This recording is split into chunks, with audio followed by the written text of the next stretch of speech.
ano pong aasahan from the government ng ordinaryong Pilipino na hindi nagko-commute, sir, but nagda-drive? But no, this is what we are doing. That's why we are looking at the prices. This is for ordinary Filipinos. So that's Sir, sa fuel. I'm sorry. Sa fuel, sir, for the Filipinos who don't commute but drive but are still not that well off, what can they expect from the government? How can the government aid them? We just have to.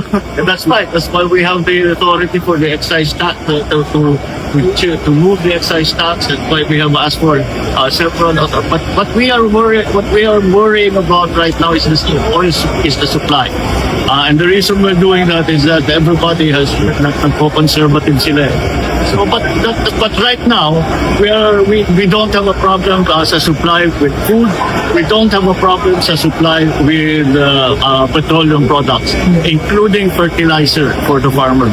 So that's our main concern. So so far we've been able to keep everything at normal levels. Everything is normal. Pag-inspeksyon para naman ang kabuhayan ng ating mga kababayan ay hindi masyadong maapektuhan nitong krisis na hinaharap natin sa Middle East. At dito lang sa Pilipinas, normal lang muna ang ating mga presyuhan at tinitiyak nga natin kahit hindi ang supply natin, maganda naman ang supply natin ng pagkain, ng bigas, lahat ng mga basic goods. Kaya yung ating mga kababayan, sinasabi natin, hindi naman kailangan pag-holding at hindi tayo nagkukulang sa food supply. Ito ang pagpunta namin dito para tiyakin na ang presyo na ating ibinigay sa ating mga market vendor ay talagang sinusundan. At para sa nakikita naman natin, ay sinusundan naman ang mga price cap na nilalagay ng DTI. At nakakatiyak naman sa Department of Agriculture na ang supply ay sapat. Kaya hindi kailangan mag-holding ating mga vendor, hindi kailangan wag nyo naman samantalan at baka na pang hindi nila ginagawa. At kisa at konting malasakit sa bawat kapwa Pilipino ay makikita natin na malalampasan din natin itong hamon. Kaya munang-una, siyempre, food supply ang pinakamahalaga. Oo nga, nakakalito. Nakita naman natin sa kalsada, halos walang tao kasi akala may fare hike. Biglang inatras na naman. Ano ba talaga? Wala ba kayong GC? Nakakalito. Ginulo ninyo kami hanggang gabi kagabi na tapusin na yung excise tax authorization sa presidente. Pagkatapos sasabihin naman ng ating finance secretary na hindi pa kailangan yung excise tax na yan. GC, please, hilong-hilo na kami. Oh, that depends. It's a very complicated calculation. We will see. Depends on the trends. We have to watch the trends of on oil prices. We just have to look. It's very hard to say because it's all speculation. We don't know how long this will last for. We don't know what the effects are. We don't know what will happen in the Straits of Hormuz.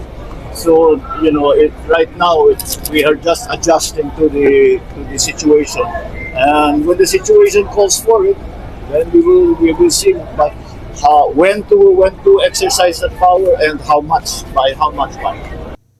We declare the conclusion of the determination of sufficiency in grounds. Now, we proceed to step 4.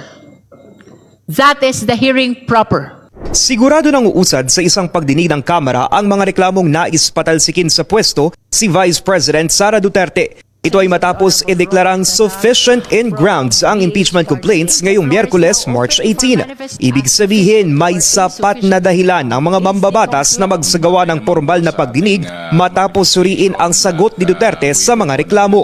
Ayon kay House Justice Committee Chairperson Jinky Luistro, magsisimula ang hearing sa March 25. Susundan yan sa April 14, 22 at 29.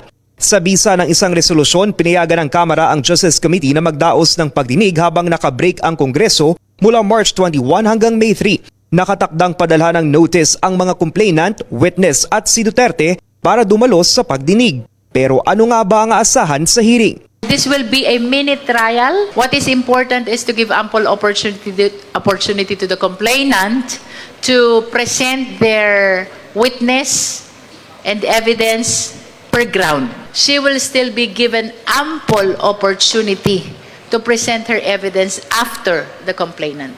Ani Luistro, bagamat karapatan at desisyon ni Duterte kung sisipot siya o hindi, nakasaad sa rules na limitado lang ang partisipasyon ng mga abogado sa pagdinig. Paliwanag niya, pwedeng i-assist ng mga abogado ang kanilang kliyente pero tanging ang mga miyembro lang ng komite ang may kapangyarihang magsagawa ng direct at cross-examination. Kung wala yung parties, kung wala yung client, how will the lawyers assist? Batid naman ng ilang miyembro ng komite ang posibilidad na dumulog ulit si Duterte sa Korte Suprema para questionin ang legalidad ng proceedings. For as long as there is no temporary restraining order on the proceedings, the Justice Committee will fulfill its mandate to prosecute this up until the very end. Nang tanungin naman sa sitwasyong magre-resign si Duterte sa kalagitnaan ng pagdinig, naniniwala ang pinuno ng komite na magpapatuloy pa rin ang mini-trial. Iba yan sa kinahinatnan ng impeachment ni dating Ombudsman Mercedes Gutierrez na in-archive ng Senado noong 2011 matapos magbitiw sa pwesto. Bagaman the resignation will render moot and academic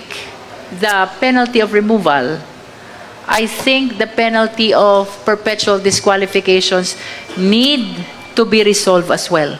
And for us to be able to resolve that, it means that the impeachment proceeding must continue until the trial to the Senate. Para sa mga impormasyong napapanahon at on-demand, Lance Mexico, Newswatch Plus.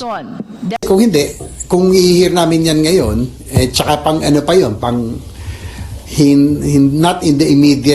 not immediately kasi pang-5, pang-6 pa yun. And it will be dismissed, no, kung itutuloy natin yan. Kasi nga, wala po sa rules natin.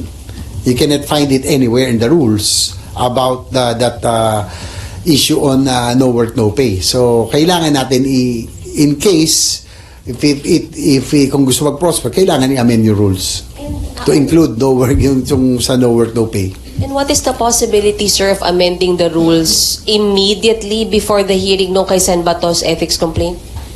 We will, siguro as we go along, we will have to discuss it with the committee members.